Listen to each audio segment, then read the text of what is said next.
Because we took the house lights down just before everybody sat. We like to present people with a challenge. Welcome, everyone. Thank you for joining us this evening.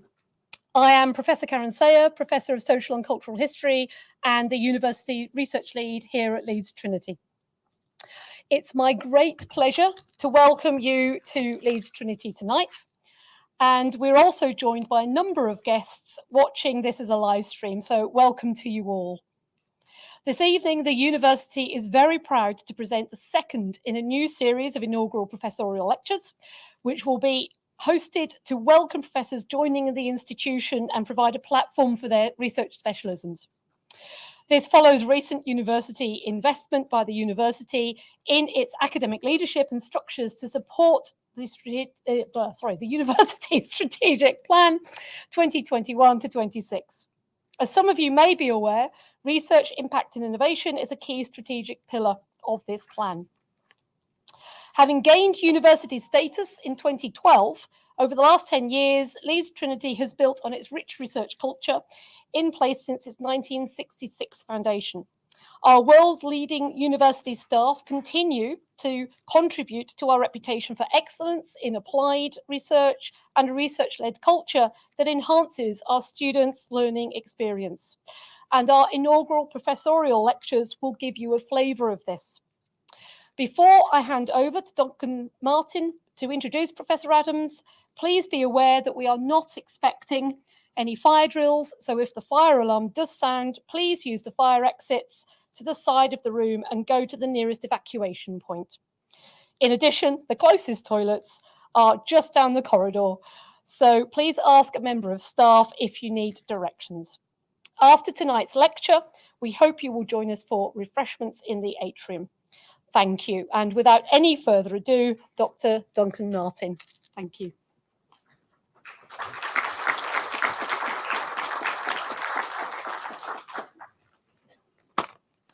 Thank you, Professor Sayer. Good evening, everybody.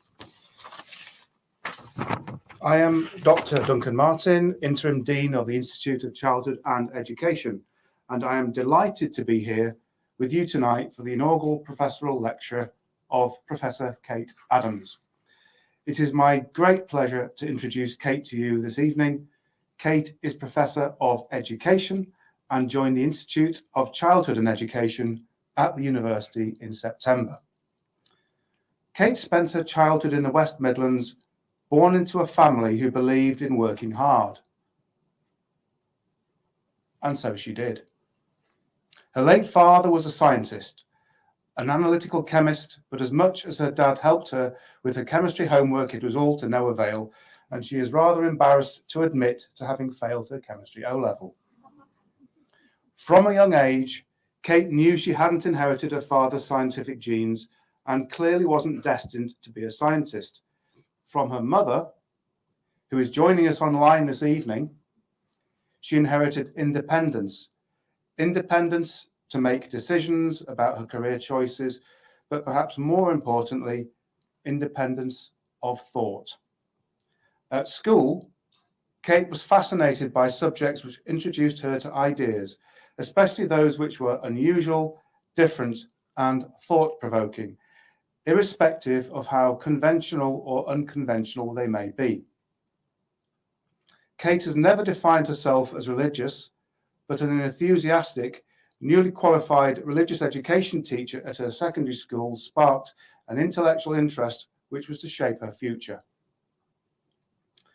Kate always enjoyed learning for the sake of learning, for the love of the subject, and at the age of 18, set off for pastures new at what was then Plymouth Polytechnic. She was the first in her family to earn a degree studying social sciences. After graduating, she worked in academic publishing for a few years before training to be a primary teacher, specialising in RE, and spent nearly a decade in the classroom.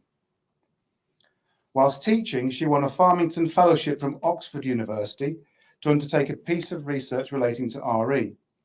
The theme was inspired by conversations with the children in her classroom, which had left her wanting to know more.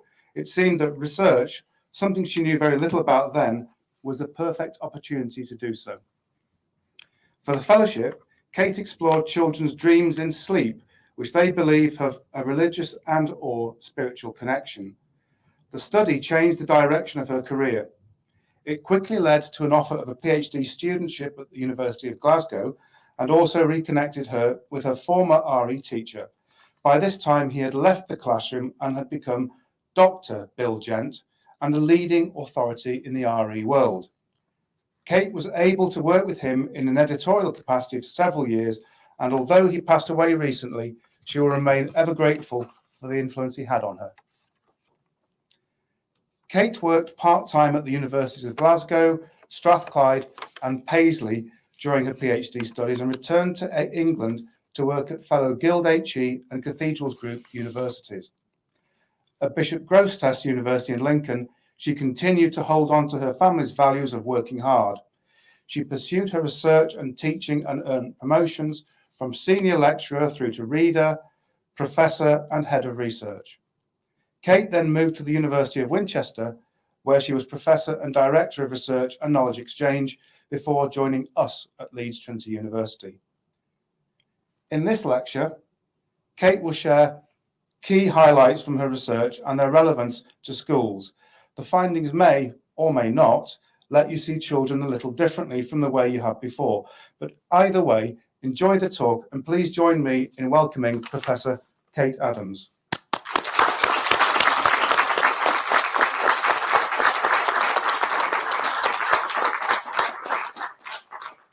Okay, thank you very much, both of you.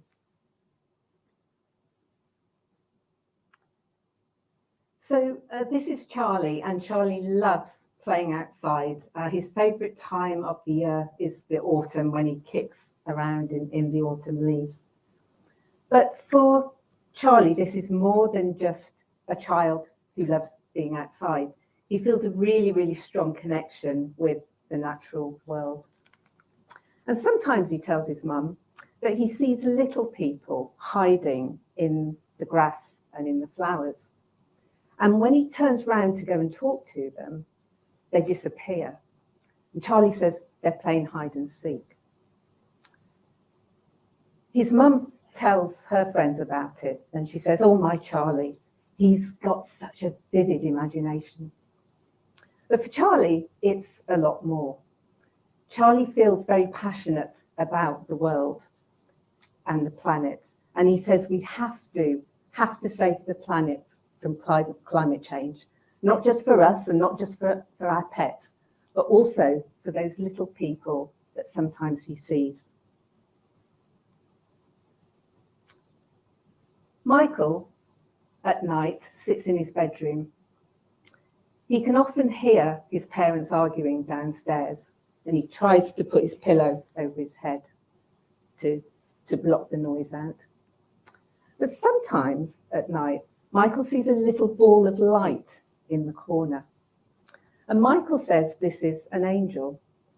Sometimes it appears with wings, but sometimes just as a tiny ball of light. It helps him feel as if he's protected. At night, Zola's in a deep sleep, dreaming. Most nights, she dreams about very ordinary things. She dreams about her family, about school, about her pets. And as soon as she wakes up in the morning, she's forgotten. But she tells me about one dream that she had about a year ago, and this one was really different. It was very vivid and intense, and she can remember every bit of it. And this was a dream about her dog, her beloved pet dog who died. But in the dream, he was full of life, and she could almost smell him and she could touch him. And it was just like they'd never been apart. Now, Zola doesn't believe in an afterlife, but after that dream, she now says that she does. It was so real that she knows that her pet dog is still alive, even if it's not on this earth. So this evening, I invite you to come with me to travel into children's mystical worlds. And I invite you just to keep an open mind, and we'll see where it might take us all. So we'll be looking at some more examples. And we'll be looking at how children's spiritual voices often go unheard. Sometimes they're just mere whispers. Sometimes they're completely silent. And we'll have a look at what children have to say about that. And then finally, I'll talk about how I apply my research to schools and how they have the potential to be safe spiritual spaces.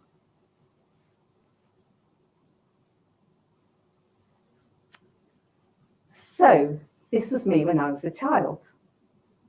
So I've been described by my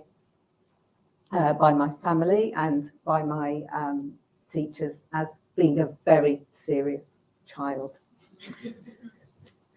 And because my dad was a scientist, he of course liked to have proof and evidence of everything.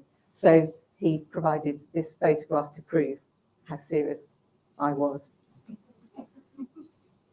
And I love reading non-fiction, true ghost stories, those kind of things. But what I really loved doing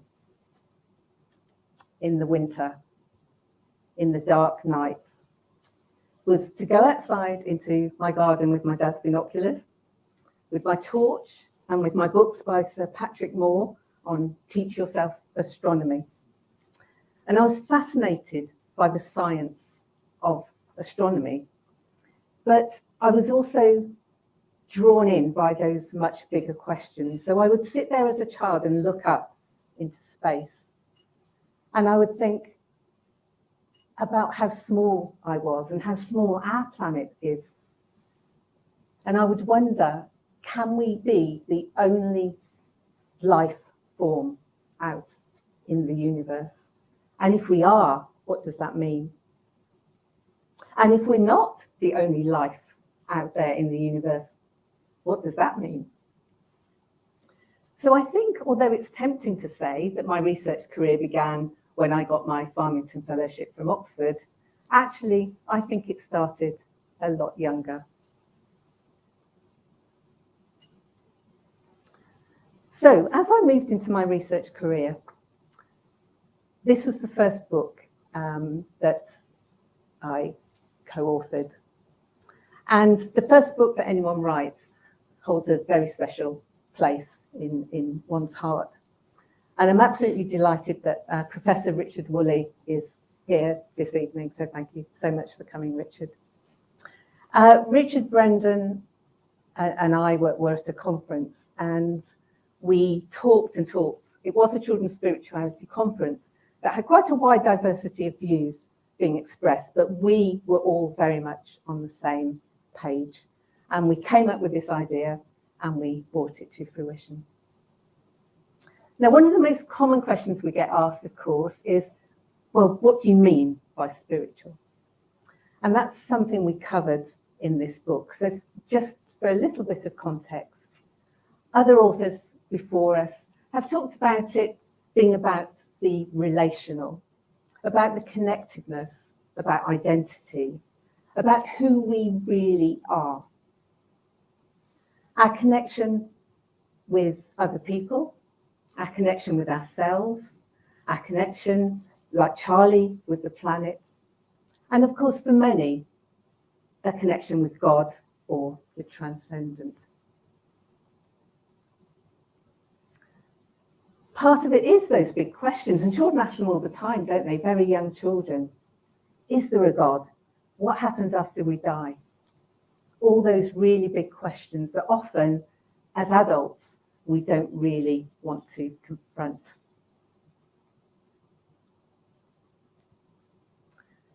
And part of it is also about finding meaning and purpose in life.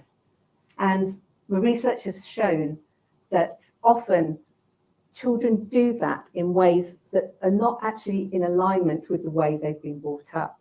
So they might have been brought up in a particular religious tradition, but the way they find meaning and purpose might not always align. And my particular interest is in the religious and or spiritual experiences.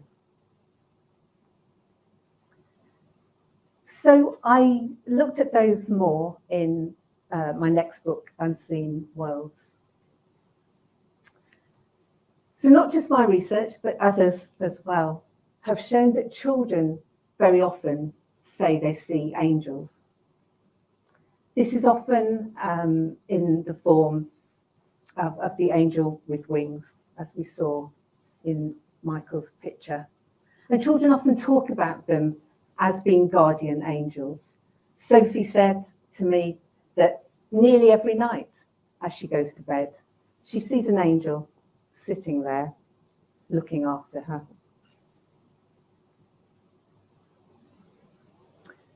Children often say they see people who've died. And very often they say it very calmly and very matter-of-factly. So one mother told us a story of how her son had been playing somewhere else in the house, and he went back into the living room. And she said, "Oh, what have you been doing?" And he said, "Nothing really. I've just been sitting on the stairs talking to Grandma." Well, Grandma had died a long time ago, and her son wasn't frightened at all. His mum wasn't quite so sure whether she should be frightened or not.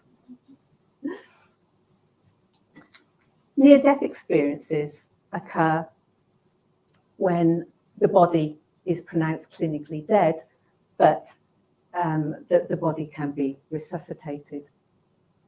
And some colleagues have undertaken studies with children or with adults who had near-death experiences during their childhood. And these are fascinating because, again, the experiences are not necessarily linked to any religious beliefs that people might have had beforehand about whether there might be an afterlife or not.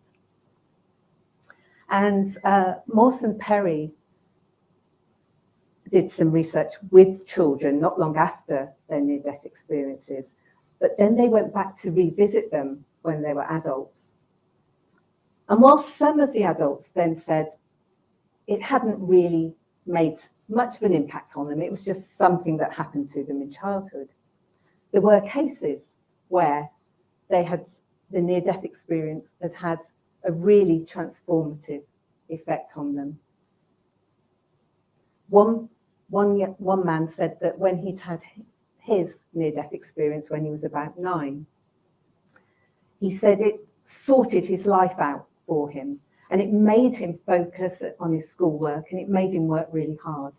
And as an adult, he actually became internationally renowned as a scientist.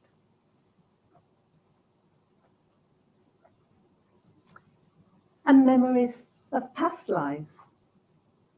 We hear from young children quite a lot that they will say, that they will just talk about a life they had before this one. And again, we're not just talking about children who've been brought up in families who believe in reincarnation. So one mother told me about her son, Thomas. And they were in the bathroom one day, and completely out of context, Thomas said, "Mummy, I'm glad I chose you." And she said, "What do you mean?" And he said, "Well, I remember there were all these mummies lined up, and I had to choose one. So I chose you because I thought you would love me the most. And you do." And with that, Thomas just returned to his daily activities.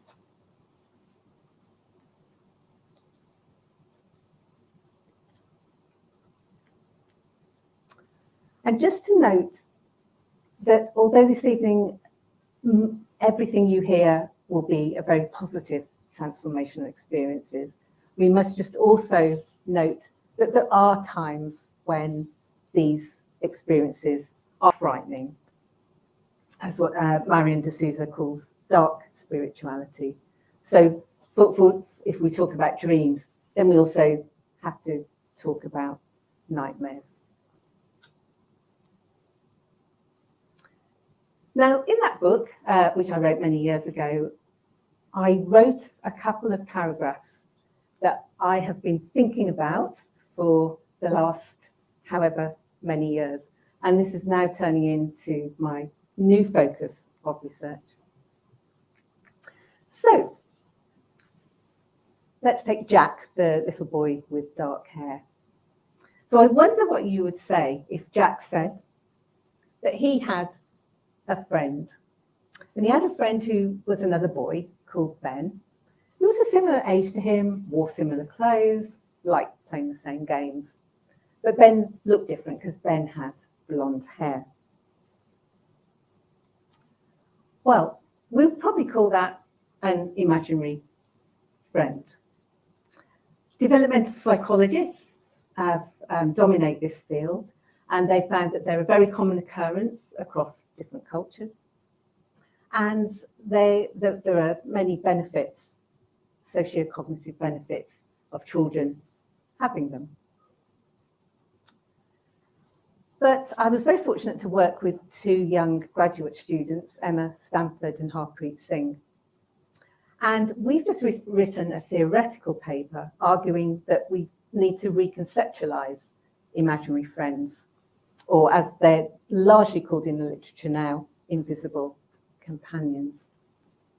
And we've looked at different disciplines because we were thinking, aren't different disciplines and fields actually talking about the same thing, but calling it something completely different?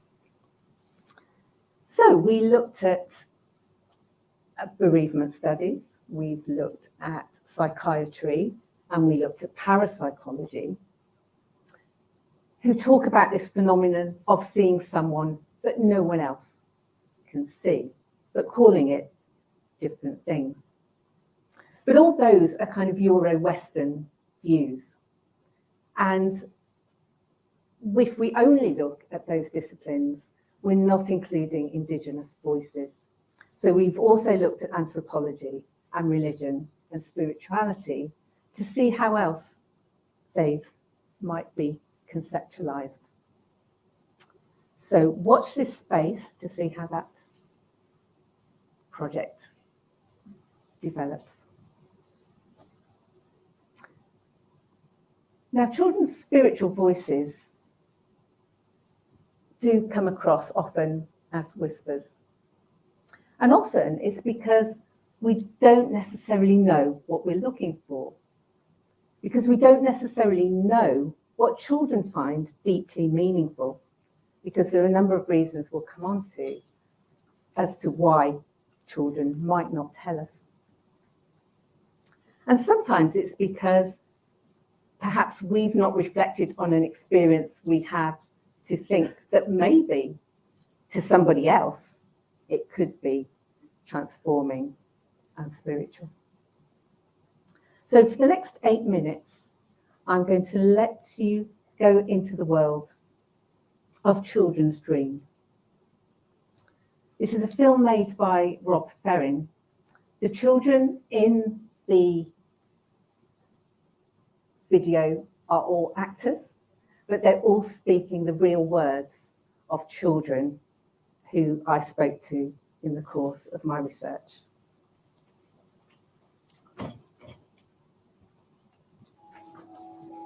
And no exception to making meaning from some of their dreams in this way, some of which make long-lasting impressions. Spiritual enlightenment, a means of communicating with the divine. In ancient times, civilizations across the world believed that dreams were a means of spiritual enlightenment, a means of communicating with the divine. Today, this idea remains embedded in a variety of religious teachings, as well as secular ideas about dreams serving as a means of spiritual growth. Whilst much is known about adult spiritual dreams, less is known about children's experience of them. However, children are no exception to making meaning from some of their dreams in this way, some of which make long-lasting impressions on their lives.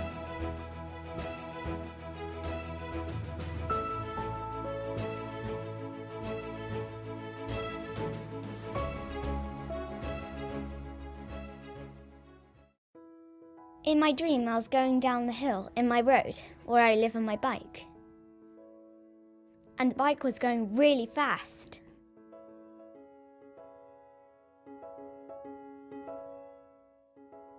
Then suddenly, straight ahead was a tree. I was going to crash into it, but then I swerved and just missed it. Then I woke up. The next day, it really happened. It really happened? Yes, my dream. It told me the future. How did the dream do that? It was a dream from Allah. Allah was saying in the dream, this will happen. You'll crash into a tree if you don't swerve. Allah was warning me and looking after me. So the dream came from Allah? Yes, because only Allah knows the future.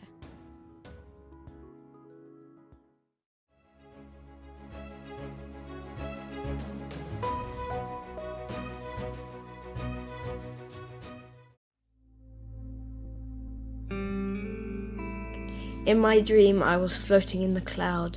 I was crying. I was crying a lot. I couldn't stop. Then I heard God's voice. He said, "Don't be upset." How did you feel then? I woke up and felt a bit better, and I stopped crying.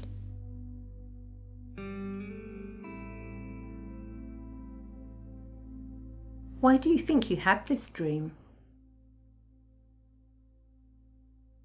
It was so God could show me He was looking after me.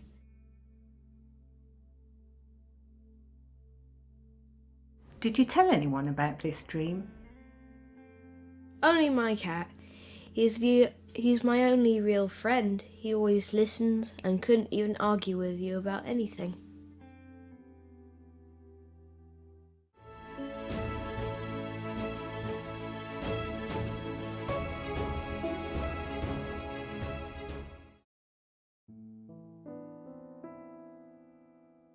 In my dream it was dark and suddenly I saw a light, all sparkly. It was a big angel with big wings.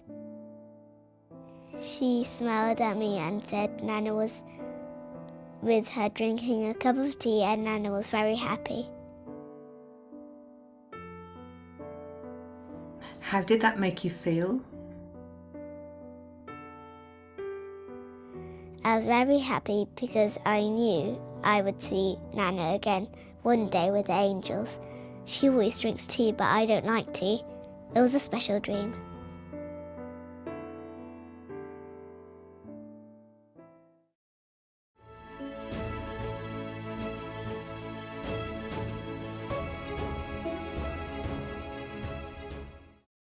In my dream, I went back in time and I walked past a house with my friend and my family. I accidentally tripped and fell into the doorway. The door slammed shut and I was separated from my friend when the dream finished. Why do you think you had this dream? God gave it to me to warn me that my friend will go away for a long time and that I wouldn't see her for a long time. She was close to me and it would have been quite hurtful if she went and I didn't know about it before.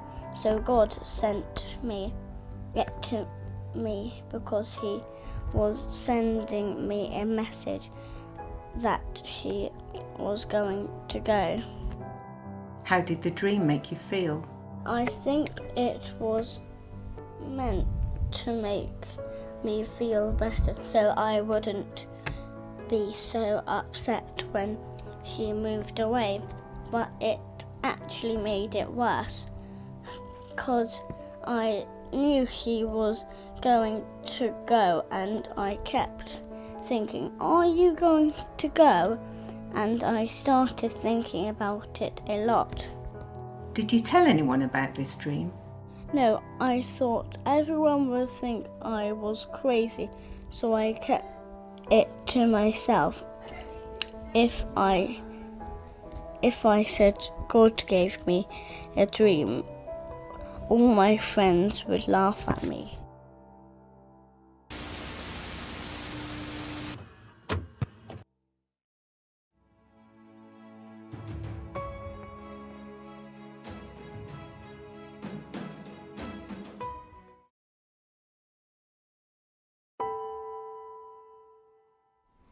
Two years ago, I had a dream. A man was praying on a hill, and suddenly he vanished. There was no one there. Then I heard a voice saying, "Never let go of anyone in your family." That was the end of my dream. Who do you think the man was? I don't know, but I think the voice was God. The day before, I had a big argument with my mum and dad. They went into my bedroom when I was at school, but I had put a private sign on my door. They ignored it. I was really angry, so I wrote them a note saying, "If you come into my room again and don't admit it, I will run away."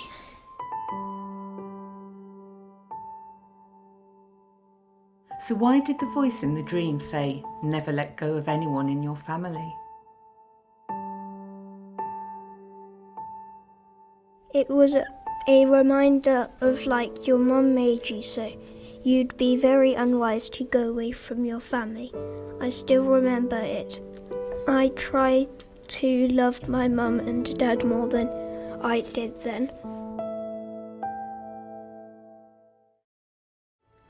Spiritual dreams transcend religious and secular boundaries. They transcend time and culture. They also transcend age, as these young people show. Yet they are often hidden from sight, easy to miss because they are short or because children fear ridicule or disbelief. And yet these dreams can often be profound, impact on their behaviours and beliefs, and can be remembered for a lifetime.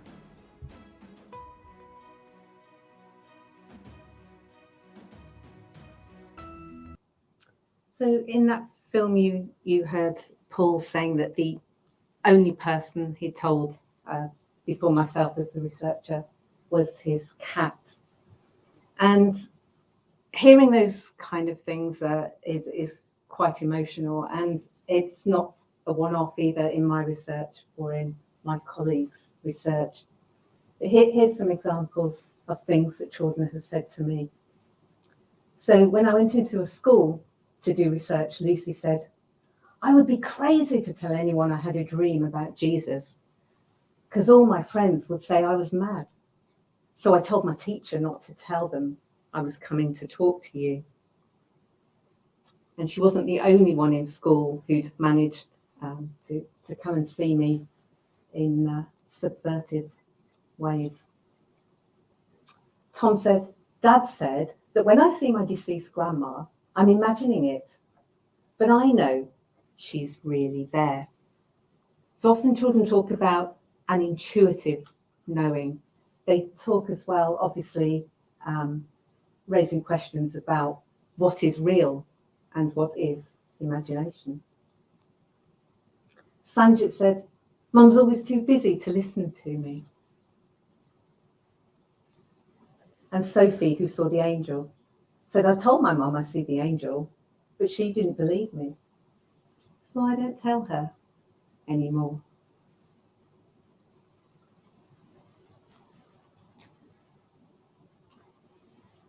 So a phrase that we often say, and this is not a judgment about anyone who says it, it's just your imagination. Obviously, adults say that to children if the child's frightened or worried about something they might have seen or think they saw or heard. But for children, it can be interpreted as, "They're not interested, they don't believe me, I think it's real. But this other person," sometimes children their own age and sometimes adults, "they think it's my imagination." And if you follow that through, it means that they think that the person saying it's your imagination thinks you're making it up. So children retreat back again and become more silent. And this really fascinated me because since the United Nations Convention on the Rights of the Child in 1989, which gave children rights to thought and conscience and religion, we have this rise of the child's voice. And yet the spiritual voice just seemed to be silent. And there are many reasons. I mean, many years ago, David Hay wrote about suspicion of the spiritual. Cultural factors that say, well, we don't really talk about those kind of things. And more recent surveys with adults, unfortunately, don't show that that's changed very much in some places. And we have the pathologizing of religious and spiritual experience as well. And you've heard the children picking up on that. So in their own words, they're saying, people will think I'm crazy if I talk about this. So I apply my research to schools, and they have great potential to be safe spiritual spaces, but there are difficulties. And for those of you not entirely familiar with our school system, I'll just give you a very short context. Schools are required to promote the spiritual, moral, social, and cultural development of children. Schools are required to teach religious education. And furthermore, SMSC is always evaluated by Ofsted, our national inspectorate body. So every school inspection gets a judgment on the quality of their SMSC. Now, there's lots of complexities here that we don't have time to go into, but Professor Woolley and his colleague Hill have just published a really useful paper on that. Some of those complexities are around, do you define it or do you not define it? Do you describe it, which is my preferred way? But Ofsted have created definitions for teachers to help them, and that's available in their school inspection handbook. However, I was inspired to do some research on this because the more I talked to practicing teachers, and this ranged from newly qualified teachers to experienced teachers, and I would use the phrase SMSC, and a lot of them would just look at me and say, SMSC, what's that?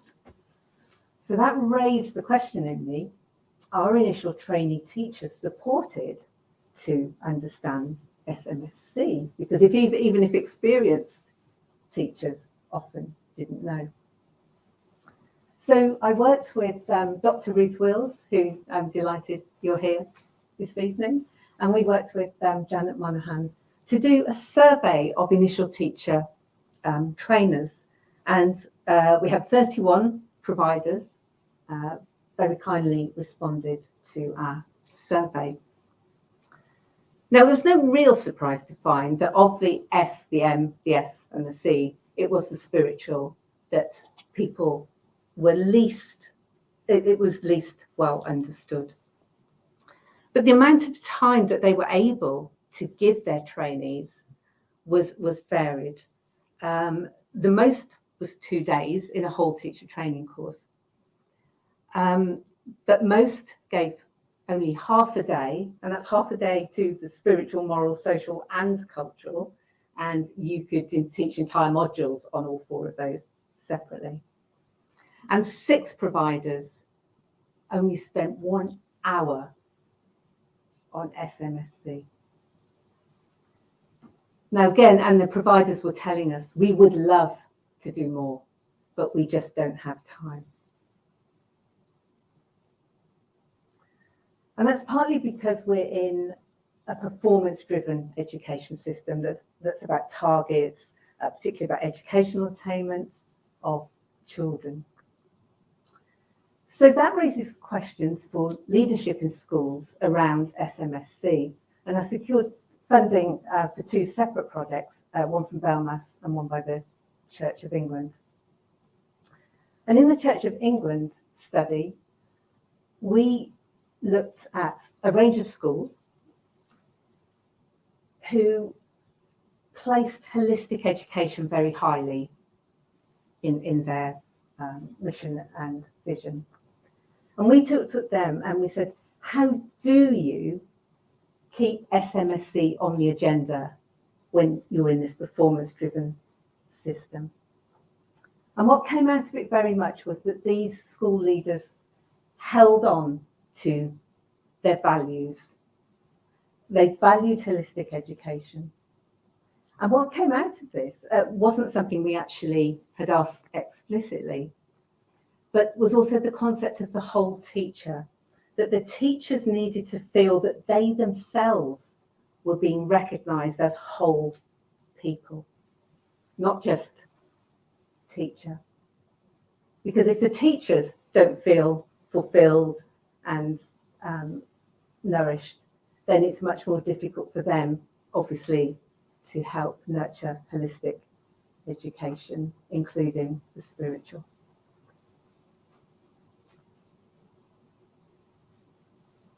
So there's always the questions, aren't there, about any kind of research. So what? So I'm going to give you one example of the time when one school, many, many years ago, got it wrong.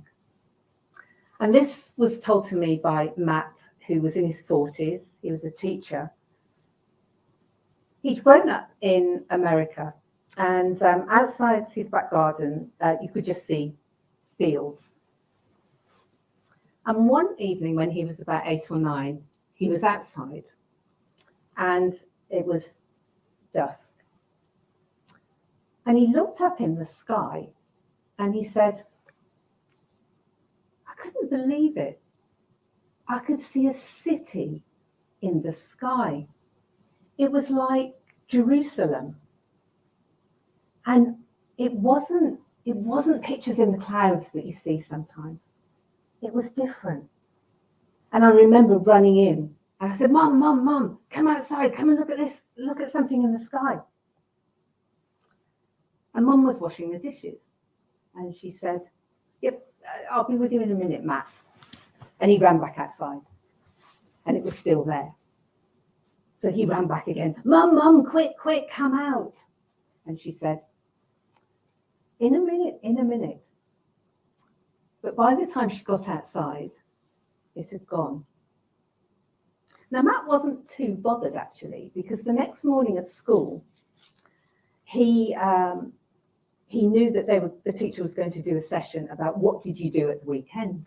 So he went in really, really excited to tell his teacher and to tell the rest of his classmates about what had happened. And now in his 40s, when he's telling me this, he said, and that, Kate, was the most stupid thing that I ever did. I told my teacher and I told my classmates. And the minute that I said it, they all just burst out laughing. And I've never felt so humiliated. And you know, I've never told anyone about that ever since, until I'm telling you now. So if we don't hear children, they're only going to grow into adults who won't talk about these kind of issues. So what do we do? Well, we need to make research accessible. And I've done a lot of media work in the past, BBC radio interviews. John Humphreys interviewed me on the Today programme about children's dreams, articles in the Church Times, the Tablet, the Times Education, supplements, Daily Telegraph, and expert comments in a really, really wide range of magazines, from Sainsbury's Magazine to Reader's Digest to my claim to fame, Vogue.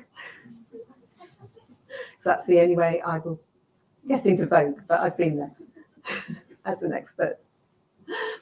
And we all know, of course, that teachers, we can help teachers obviously through CPD, but teachers don't have time to read long research articles.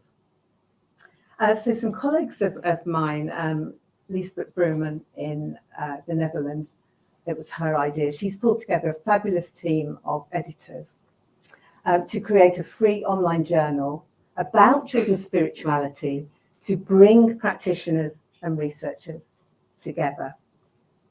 And I'm really delighted that Kate Carpenter, who's one of the editors, is with us this evening. And Kate interviewed me about children's spiritual dreams, and you can see it's beautifully illustrated by Steve Younger. So that's one way that we can help teachers understand about children's spirituality.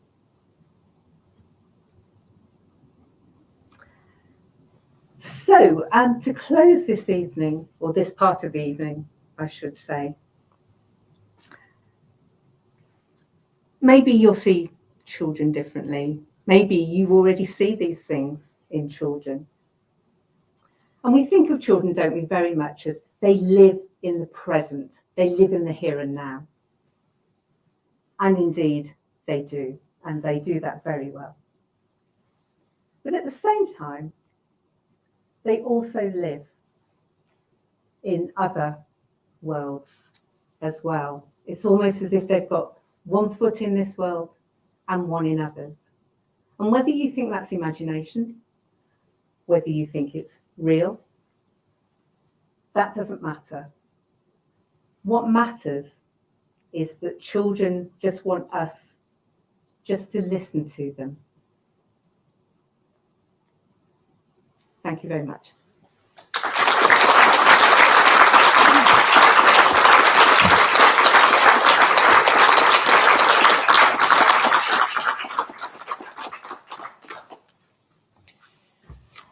Thank you, Kate, for an absolutely fascinating lecture. And for me, the real value there, I think, was actually hearing children's voices, and it makes that research so rich. So thank you very much for that.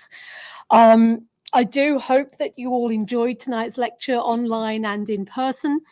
For those of you who are with us in person, Kate, Duncan and I would now like to invite you to the atrium for a drinks reception and light buffet. Thank you to guests who've joined us online. I'm very sorry we can't share the drinks and buffet with you. We will be hosting our next Professorial Inaugural lecture in the new academic year, and we will share details of that on our website. So please do look out for that, and we hope to see you there. Thank you all and good night.